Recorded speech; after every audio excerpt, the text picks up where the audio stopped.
বিসমিল্লাহির রহমানির রহিম। অর্থনীতি সম্মান তৃতীয় বর্ষের প্রিয় শিক্ষার্থীরা, আজকে আলোচনা করব তোমাদের স্ট্যাটিস্টিক্স অর্থাৎ পরিসংখ্যানের টেস্ট অফ হাইপোথিসিস মানে কল্পনা যাচাই বা অনুমান যাচাইয়ের উপর লেকচার নাম্বার 5।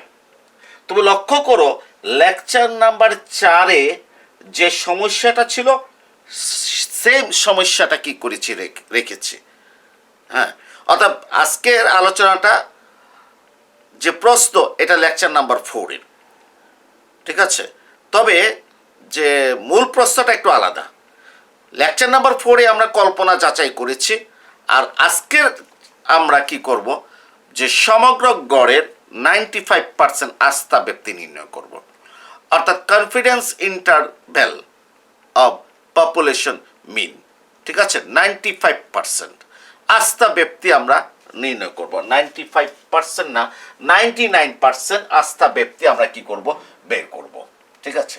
প্রশ্নটা কি? প্রশ্ন হচ্ছে একটি কোম্পানি কর্তৃক উৎপাদিত তারের গড় ভঙ্গুরাঙ্ক 1800 N। কোম্পানি কর্তৃক উৎপাদিত তারের গড় ভঙ্গুরাঙ্ক। তো গতকালকে বলেছি, মানে গত ক্লাসে বলেছি, এটা হচ্ছে সমগ্রকের গড় হচ্ছে কত? 1800 N। দয়া করে ধারাবাহিকতা রক্ষা করে যদি ক্লাস দেখো তাহলে বুঝতে পারবে।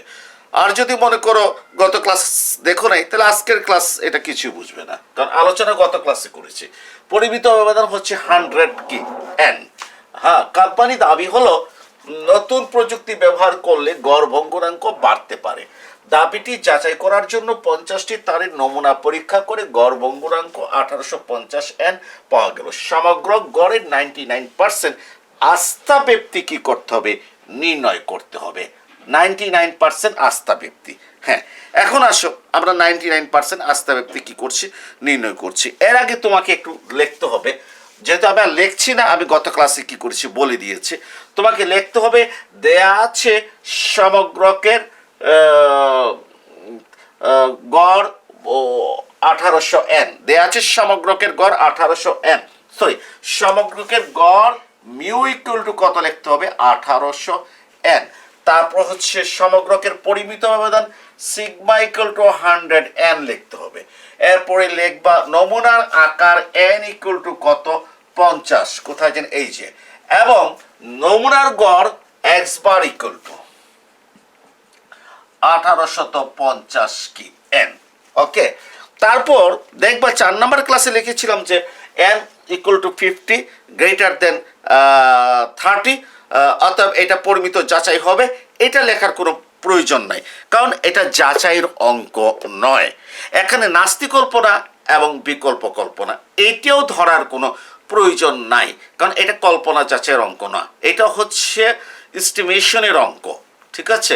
এখানে আমাদেরকে 95% কনফিডেন্স ইন্টারভ্যাল মানে আস্থা ব্যক্তি কি করতে হবে? বের করতে হবে। ভুল বলছি, 99%। হ্যাঁ, পরীক্ষাতে 95% আসতেও পারে। আচ্ছা, 99% আমরা ইয়ে করবো। তো এখন আমি এখন নিচে লিখবো যে সমগ্র গড়ের 99% আস্থা ব্যক্তি হলো। কি লিখবো? সমগ্র গড়ের 99% আস্থা ব্যক্তি হলো। আস্থা ব্যক্তি হলো সমগ্র গড়ের 99% আস্থা ব্যক্তি হলো। সূত্রটা লিখছি, দেখো এক্স বার মাইনাস। হ্যাঁ, একটু লক্ষ্য করো, আস্থা ব্যক্তিটা কিন্তু সবসময় তোমার ওই দ্বিপার্শ্বিক যাচাইয়ের সাথে তুলনা করবে। সব সময় আস্থা ব্যক্তিকে সবসময় দ্বিপার্শ্বিক যাচাইয়ের সাথে তুলনা করবে। তাহলে 99% কনফিডেন্স ইন্টারভ্যাল যদি হয়, অর্থাৎ 99% যদি আস্থা ব্যক্তি হয়, সংশয় মাত্রা কত? 1%। সংশয় মাত্রা কত? 1%। আর 1% সংশয় মাত্রায় দ্বিপার্শ্বিক যাচাইয়ে জেড এর ক্রিটিক্যাল ভ্যালু মানে তাত্ত্বিক মান হচ্ছে ±2.58। দয়া করে এটা মনে রাখবে, দয়া করে এটা মনে রাখবে প্লিজ। আবার একটু আসো, প্রশ্নটা কি ছিল? 99% আস্থা ব্যক্তি বের করো। আমি বলেছি আস্থা ব্যক্তিটা আমাদের দ্বিপার্শ্বিক যাচাইয়ের সাথে তুলনা করবে, ঠিক আছে। তো 99% আস্থা ব্যক্তি হচ্ছে, অর্থ হলো 100 থেকে 99 বাদ 1 থাকে, 1% সংশয় মাত্রা। 1% সংশ্য মাত্রায় দ্বিপার্শ্বিক যাচাইয়ে জেডের ক্রিটিক্যাল ভ্যালু হচ্ছে 2.58 প্লাস মাইনাস দয়া করে মনে রাখবে এই এক্স বারের সাথে মাইনাস দেবে 2.58 ঠিক আছে এরপরে কি লিখবা তুমি এরপর লিখবা সিগমা বাই রুট এন লিখবা ঠিক আছে সিগমা বাই রুট এন আবার এখানে এটার সাথে এটাও হতে পারে যে আরেকটা যে n minus small n by n minus one এইটাও কি থাকতে পারে তবে এখানে থাকবে না কারণ এইটা থাকতে হলে আমি বারবারও বলেছি সমগ্রকের আকার জানতে হবে নমুনার আকার আর সমগ্রকের আকারের অনুপাত 0.10 চেয়ে বেশি হতে হবে এবং যে নমুনা পুনঃস্থাপন করে নেওয়া যাবে না তিনটা শর্ত ফিল আপ হতে হবে ঠিক আছে তখন কিন্তু এইটা আমি লিখবো আর এটা না যদি সমগ্রকের আকার জানা না থাকে বা তিনটা শর্তের ভিতরে যদি একটা শর্ত যদি অনুপস্থিত থাকে এইটা লেখা যাবে না এটা আমাকে মূল এই সূত্রটা কি করতে হবে লিখতে হবে এবং দেখো এই বিষয়গুলো কিন্তু আলোচনা করেছি আমি স্যাম্পলিংয়ে অর্থাৎ আমার অনুমান যাচাইয়ের আগের ক্লাসে আমি কি করেছি আলোচনা করেছি এই অধ্যায়ের আগের অধ্যায়ে আমি আলোচনা করেছি এই জন্য তোমরা থার্ড ইয়ারের পরিসংখ্যানের যে প্লেলিস্ট আছে প্রথম থেকে ক্লাস দেখবে সম্ভাবনার ক্লাস দেখলে গাণিতিক প্রত্যাশার ক্লাস দেখলে দ্বিপদী বিন্যাস দেখলে আস্তে আস্তে যদি আসো তাহলে সব কিছুই সহজ হবে মাঝখান থেকে আজকেই অধ্যায় কালকে অধ্যায় যদি দেখো তাহলে বিষয়টা কিন্তু তোমাদের জন্য জটিল হয়ে যাবে কঠিন হয়ে যাবে কিন্তু বিষয়গুলো অত্যন্ত সহজ যদি ধারাবাহিকভাবে আমরা ক্লাসগুলো কি করে দেখি আর এই জন্য আমাকে প্লে লিস্টে যেতে হবে তোমরা যদি যাওয়া না চিনো তাহলে অভিজ্ঞ কার্ডে কি করবা সহায়তা নিবে অথবা এখানে একটা কার্ড আছে দেখবে যে কিভাবে প্লে লিস্টে কি যাওয়া যায় 10 মিনিটের সময় এটা পাবে আজকে জি এখন এইটা লিখুন লেখার পর যে স্মলার দেন ইকুয়াল টু তারপর মিউ ঠিক আছে স্মলার দেন ইকুয়াল টু এটাই পরেই ভাবে যে mu greater than or equal to x bar minus 2.58 by sigma by root n and mu smaller than or equal to x bar তারপর এখন এই প্লাস 2.58 আসবে প্লাস 2.58 তারপর সিগমা বাই কত root n sigma by root n dot dot কয় number 1 number প্রিয় শিক্ষার্থীরা আমাকে যদি 95% আস্থা ব্যক্তি বলতো তাহলে আমি কি করতাম শোনো 95% আস্থা ব্যক্তি বললে 100 থেকে 95 বাদ দাও সংশয় মাত্রা হচ্ছে 5% 95% কনফিডেন্স ইন্টারভ্যাল বের করতে বললে আমার সংশয় মাত্রা হচ্ছে 5% আর 5% সংশয় মাত্রা দ্বিপার্শ্বিক যাচাইয়ের সাথে তুলনা করো যেটার তাত্ত্বিক মান হচ্ছে প্লাস মাইনাস 1.96 এর মানে এখানে হতো -1.96 এখানে হতো +1.96 অর্থাৎ জাস্ট 2.58 এর জায়গায় 1.96 বাকি যা আছে তাই থাকবে সূত্রের কোনো পরিবর্তন হবে না তাহলে আবারও বলছি যে 95% আস্থা ব্যক্তি বললে এই সূত্রে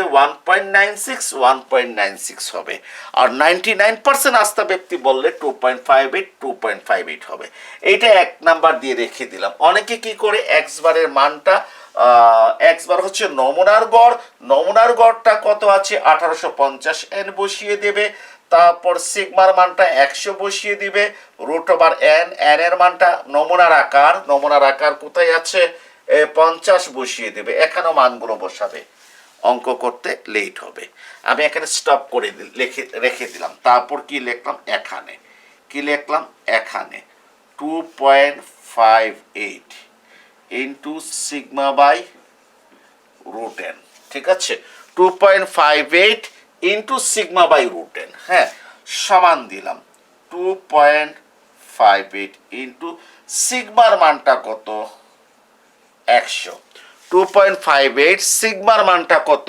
100 ঠিক আছে এই যে সমগ্রকের পরিমিত ব্যবধান 100 এন লেখার প্রয়োজন নাই তারপর রুট ওভার কি দিয়েছি রুট ওভার এন এর মান কত এন হচ্ছে নমুনার আকার হচ্ছে কত 50 এন এর মানটা কত লিখলাম এন এর মানটা আমি কি লিখলাম আমি 50 লিখলাম ঠিক আছে হ্যাঁ এক কাজ করি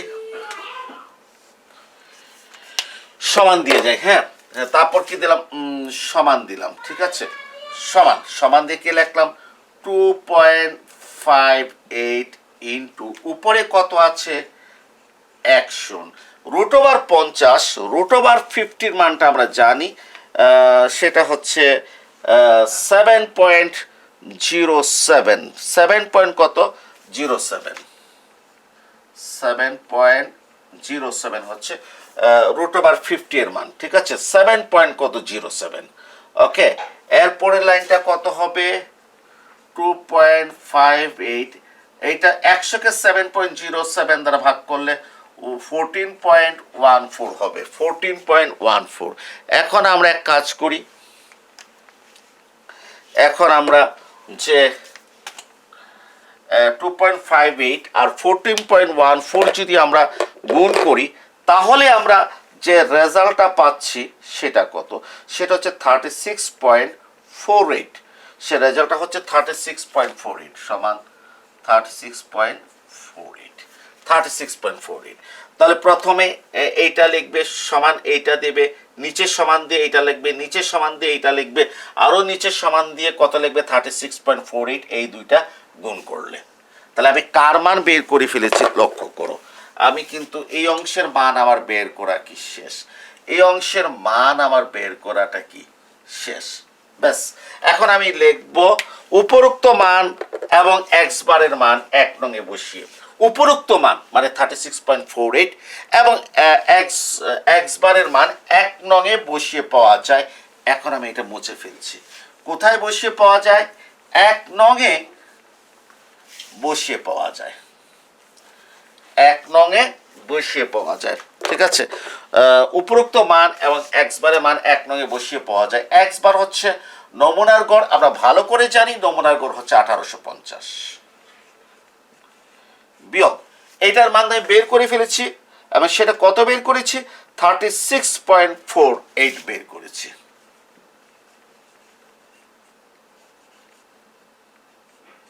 এক্স বারের মান কত 1850 আর প্লাস এটার মান বের করেছি 36.48, কত বের করেছি 36.48 কি করেছি আমরা বের করেছি। ক্লিয়ার? এখন আসেন 1850 থেকে 36.48 যদি আমি বিয়োগ করি তাহলে কত হবে 1813.52।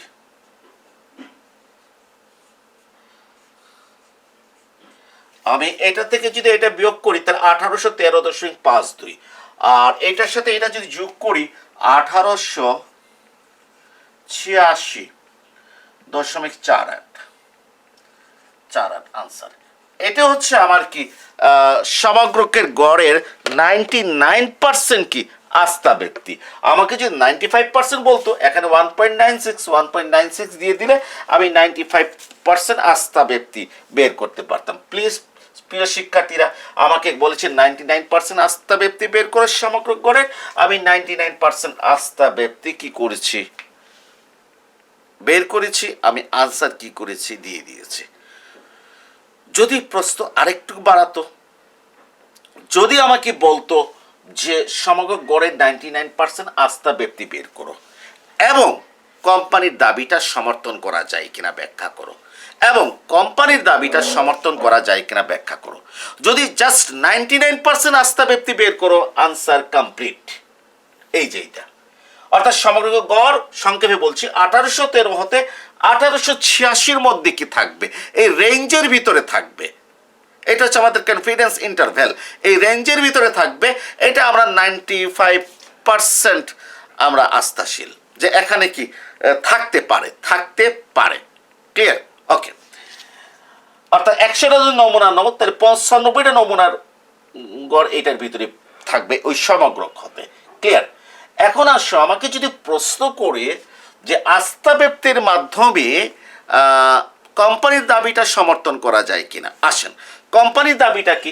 কোম্পানির দাবি হচ্ছে তার তারের গড় ভঙ্গুরাঙ্ক 1800N, কারণ গত ক্লাসে বিস্তারিত প্রশ্নটা আমরা পড়েছি।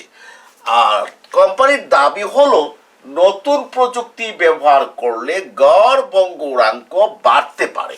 নতুন প্রযুক্তি ব্যবহার করলে কি বাড়তে পারে? গড় ভঙ্গুরাঙ্ক বাড়তে পারে। দাবিটি যাচাই করার জন্য 50টি তারের নমুনা পরীক্ষা করে গড় ভঙ্গুরাঙ্ক 1850N পাওয়া গেল। সোজা কথা যে কোম্পানি বলেছে নতুন প্রযুক্তি ব্যবহার করলে গড় ভঙ্গুরাঙ্ক বাড়তে পারে। কোথার থেকে বাড়তে পারে? এই 1800 থেকে বাড়তে পারে। ভালো কথা। তাহলে আমরা কি দেখেছি? সমগ্র গড়ে আস্থা ব্যক্তি কত? 1813.52 হতে 1886.48। অর্থাৎ লয়েস্ট মানটা কত? লয়েস্ট মানটা হচ্ছে 1813.52। ঠিক আছে, তাহলে যে আমরা যে আস্থা ব্যক্তিটা বের করেছি, আবার সমগ্র গড়টা যদি 1800 না হয়, যদি 1813.52 হয়, তাহলে তো 1800 হতে কিছুটা কি হলো, বাড়লো। মানে কোম্পানির দাবিটা সমর্থন করা কি যায়? হ্যাঁ, তখন আমি আনসারটা কিভাবে দেব? আমি আনসারটা দেব যে কোম্পানি দাবি করেছে নতুন প্রযুক্তি ব্যবহার করলে তাদের গড় ভঙ্গুরাঙ্ক 1800 হতে বৃদ্ধি পাবে। এবং আমরা আস্থা ব্যক্তি বের করেছি সমগ্র গড়ের 1813.52 হতে 1886.48। অর্থাৎ সমগ্র গড় 1800 এর চেয়ে কি হচ্ছে, বেশি হচ্ছে। কারণ স্টার্ট হচ্ছে 1813 থেকে, 1800 এর চেয়ে বেশি হচ্ছে। অর্থাৎ কোম্পানির দাবি সমর্থন করা যায়। প্রিয় শিক্ষার্থীরা, গত ক্লাসে কি আলোচনা করেছি? অনুমান যাচাই। আবার দেখো যে এই যে সমগ্র গড় সম্পর্কে এই যে কোম্পানির দাবিটা যথার্থ কিনা, সঠিক কিনা, এটা অনুমান যাচাইয়ের মাধ্যমে আমরা সিদ্ধান্ত নিতে পেরেছি। আবার আস্থা ব্যক্তি কনফিডেন্স ইন্টারভ্যালের মাধ্যমে আমরা কি করেছি, সিদ্ধান্ত নিতে পেরেছি। দেখবা পরীক্ষাতে দুই ধরনের প্রশ্ন আসে, বলবে অনুমানটি যাচাই করো, আবার বলে 99% আস্থা ব্যক্তি কি করো, বের করো। আশা করি যে কোনো অঙ্কের এখন আস্থা ব্যক্তি তোমরা বের করতে পারবে। 99% হলে জাস্ট কি লিখবে 2.58 2.58, আর 95% হলে 1.96 1.96, এগুলো যা আছে তাই থাকবে। হ্যাঁ, শুধু ওই যে এইটার সাথে যে একটা এক্সট্রা সূত্র বলেছিলাম n মাইনাস স্মল n, এটা একটু একটু বুঝে নিবা। ঠিক আছে, কখন বলে দিয়েছি, বারবারে বলে দিয়েছি কখন হবে। আর ঠিক আছে, আশা করি তোমরা একটু যদি পরিশ্রম করে চ্যাপ্টারটা পুরোটাই কি হয়ে যাবে, পুরোটাই সহজ হয়ে যাবে। আরেকটা ক্লাস আমি কি করব, কল্পনা যাচাই করাবো, অনেকগুলো করাবো, একটা গড়ের ক্ষেত্রে করাবো আরেকটা ক্লাস। ঠিক আছে, যেখানে ওই n minus small n by n-1 সূত্রটা কি হবে, ব্যবহার হবে 6 নাম্বার ক্লাসে। এরপর দুইটা গড়ের ক্ষেত্রে কি করব, আলোচনা করব। ঠিক আছে, সবগুলো আলোচনা করব, তারপর আস্তে আস্তে কি করব, টেস্টে কি করব যাব। তো সবাই ভালো থেকো, সবাইকে ধন্যবাদ জানিয়ে আজকের ক্লাসটা এখানে কি করছি, শেষ করছি। ক্লাস শেষ করার আগে একটা কথা বলছি, এখানে 4টা বক্স এসেছে। হ্যাঁ, এর ভিতরে একটা বক্সে দেখবে তুমি টেস্ট অফ হাইপোথিসিস, ওইটা হচ্ছে টেস্ট অফ হাইপোথিসিসের প্লেলিস্ট। ক্লিক করলে সমস্ত ক্লাসগুলো কি করবে, পাবে।